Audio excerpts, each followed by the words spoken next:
Alright, hello Chem 6BL, I'm Hunter Scott, and today I'm going to be showing you guys the chemistry of cooking pasta. So for the overall recipe, today we're going to be starting with boiling the water, and then we're going to add the pasta, saute the vegetables for the sauce, finish making the sauce, and then add the sauce to the finished pasta.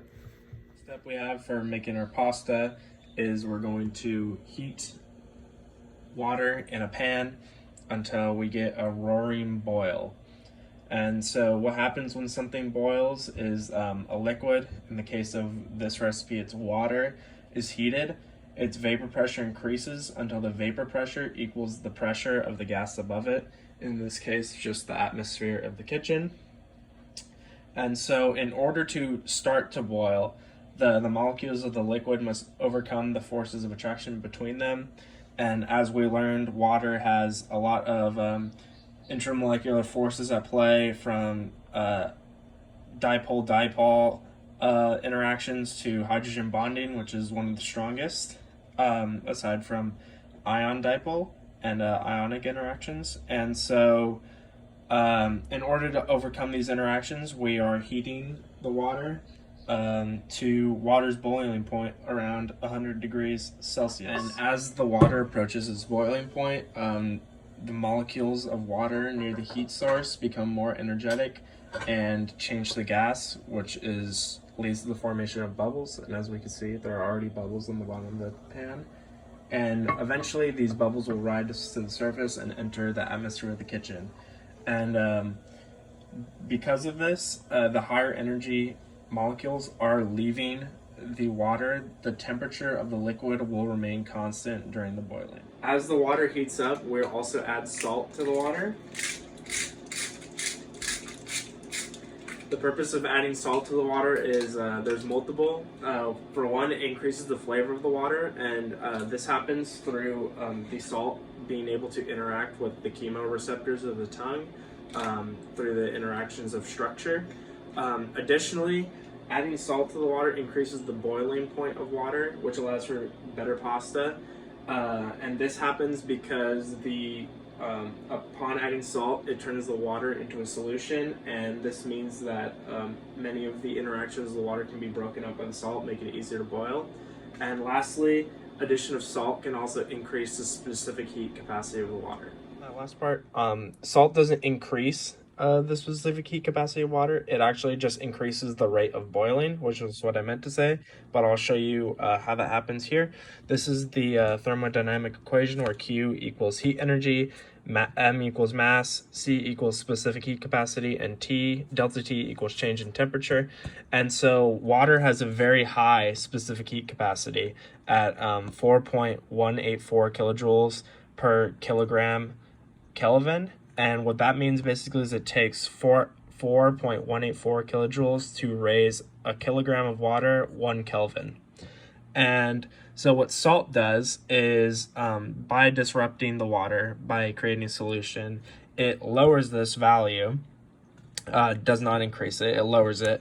And this allows for the water to come to a quicker boil, so we don't have to wait as long for the heat. Because what specific heat capacity does is the higher this value is, the more temperature and energy it takes to raise, or the more energy it takes to raise a kilogram of water up a degree.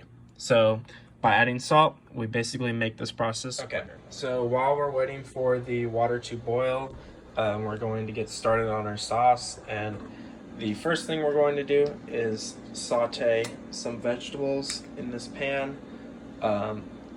and have them get caramelized. So first thing we're going to do is we're going to add a little bit of oil to the pan. The purpose of this is that foods that are rich in protein are prone to sticking, because the proteins can form complexes with the metal atoms in the pan, and that just is not something we want to happen, because it could be difficult to remove these foods and they could overcook. Do that. So we add a little oil to prevent sticking, and this is accomplished because once the oil is added to a very hot pan, it doesn't take long for the oil to also heat up because it has a low specific heat capacity. and once the food is added, the oil will quickly sear the outside of the food and basically make the outside of the food immiscible with water and prevent it from sticking to the pan. Waiting for our vegetables to saute. Our water has come to a boil. So now we're going to add our pasta.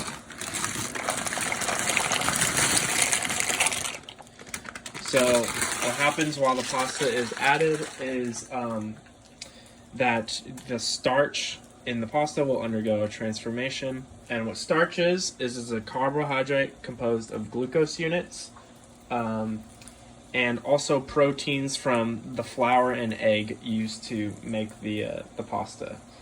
And so what glucose is it's a monosaccharide with a 5-carbon ring with an enclosed oxygen atom. And it can also interconvert back into a straight chain and then interconvert back into a ring.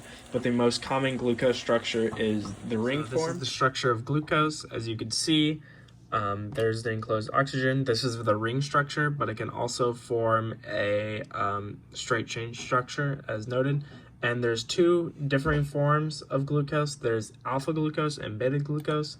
And these differ on the position of the hydroxy group on the ring, where in alpha glucose it is below the ring, and in beta glucose it is above the ring. So although this is a very minute change between the two, this affects the functionality of molecules very differently and is seen in differing molecules where such as alpha glucose in the starch, like the pasta, and beta glucose can be seen in things like cellulose in plants. So starch is composed of 2 polysaccharides, amylose and amylopectin. Amylose is a straight-chained polysaccharide, but it is not, or it's linear but not straight-chained, and it forms a helix-like structure. And amylopectin is the other polysaccharide in starch, and it forms a very branched complex. And both of these are comprised of alpha glucose. Right. While the sauce is still being made, we also got to make sure to stir the pasta. This is because due to the high heat, the protein molecules in the pasta can break down and form interactions with the other pasta, in addition to the starch and in addition to the amylose and the amylopectin in the pasta, and this can form sticky clumps of pasta, which we don't want. So in order to prevent this, we are stirring the pasta. While the pasta is boiling, the amylose, amylopectin, and the starch basically absorb water, and this process happens naturally, just if we were to stick pasta in water, but high heat enables this to occur quicker. And as the surface starch absorbs the water, it dissolves, which turns the pasta from being very hard to very soft. So basically all the surface starch is dissolving right now and leaving the soft inner shell of the pasta. And this as I said, this happens naturally, and basically what we're doing is just heating a reaction to reflux right now and making this process occur quicker. So we're now adding the rest of the vegetables to saute for the sauce, and basically what's going to go on here is the process known as pyrolysis, which is the breakdown of sugar over heat using non-enzymatic processes. So basically no enzymes are present, and this is only occurring via heat. And this is what makes the vegetables turn brown and have that caramelized flavor. Is add a variety of seasonings to the sauce, and what these will do is they will enhance the flavor of the sauce, and by having additional chemical reactions with the tomato sauce that we're eventually going to add in, and in turn this will lead to different interactions with the chemoreceptors on the tongue, rather than have we just put pasta sauce on the pasta. So in some of the spices that we use today, I looked up the major organic molecule responsible for their flavor. And here, first of all, we use some thyme with the sauce, and the major organic molecule is thymol. This is the aromatic compound responsible for its flavor, and this allows it to pair well with wine, onions, and garlic. For oregano, the organic compound is carvacrol, and this helps it pair with meats, fish, poultry, and sauces. For basil, we have estragole, or estragole, which allows it to pair with tomato dishes, sauces, dressings, and shellfish. And then finally we have pepper, which is this big organic molecule here called piperine, and it allows it to pair with most foods. And as you can see, a common trend here is all these compounds are aromatic and have some sort of a functional group. In the case of thymol and oregano, they're phenols. With basil, it has a alkene structure here at the end, and with pepper, it has both an aromatic ring, a conjugated diene, a ketone, and a nitrogen group. The additional spice that's worth talking about is this Himalayan pink salt that we're adding. I just thought it would be interesting to talk about because the only difference this has between real salt is the presence of iron oxide, which makes it appear pink. And this is due to it having a different conjugation than just normal table salt. And as a result, it has a different HOMO and LUMO gap, as we talked about, which would make it appear to be a different color than just plain white table salt. And while we're stirring, there's an immense smell of flavorful goodness, and this is due to the volatile compounds being emitted from both the vegetables and the oil. In the case of the oil, it's volatile aldehydes, while in the case of the vegetables, it's most likely volatile aromatic compounds, which have interactions with the chemoreceptors in the nose. Added the tomato sauce to the sauteed vegetables and are just heating it now and basically finishing up the sauce. Sauce is now done along with our pasta noodles, and we have a plate made here.